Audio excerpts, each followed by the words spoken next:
Mayroon pala tayong follower galing pa po ng Cebu City.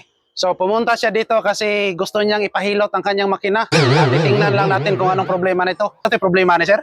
Mag up and down ang yang minor. Mag up and down ang minor. Mag up and down niya. Inig start na ko, maandar sa kadiot, Oh. paong mo. Zero ang yang minor. Pagarin mo pa dulong, napaungan ka or wala? Paong. Napaong Kada din ko siya. na paong. Okay. Ya, balik na sa pod, andar na po, taura na po. So ngayon, ipakita ko sa inyo kung ano ang gagawin natin ito.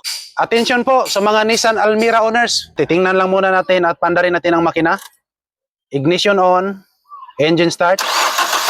Yan. So pansin nyo ngayon mga kalbularyo ay nag-up and down talaga ang RPM pointer.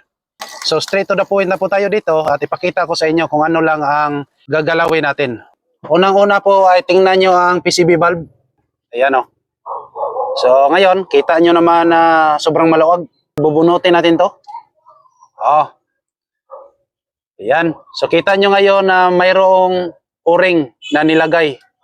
Alam naman natin na hindi to ang wasto. So kailangan talaga na mayroong kumbaga rubber housing po dito. Dapat lagyan natin ng oil para hindi masira ang rubber pagpasok natin doon sa mismong valve cover. Yan. So, ganito lang kasimple. Pagkatapos, ipasok din natin ang mismong PCB valve.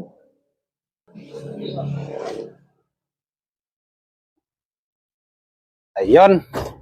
So, ganyan lang po kadali mga kalbularyo. Ngayon, titingnan lang natin kung hindi na ba mag-up and down ang mismong RPM needle pointer. Ignition on. Engine start. Ayan. So kita nyo ngayon mga kalbularyo ay hindi na talaga gumagalaw. Kumbaga nakastable na po. Pag makaranas po kayo ng ganyang isyo or sintoma, wala na kayong ibang gagalawin. Yan lang po ang problema. So karon sir, sa may istorya ni mo sir? Okay kaayo na, salamat ko ani nga na, kuan na okay na gid kay grabe Okay na gyud. problemahan ako. Oh, so gamay ra kayang problema sir pero naabot kay ka dire. Abot ko sa bugo, mao ra gyud ang problema day.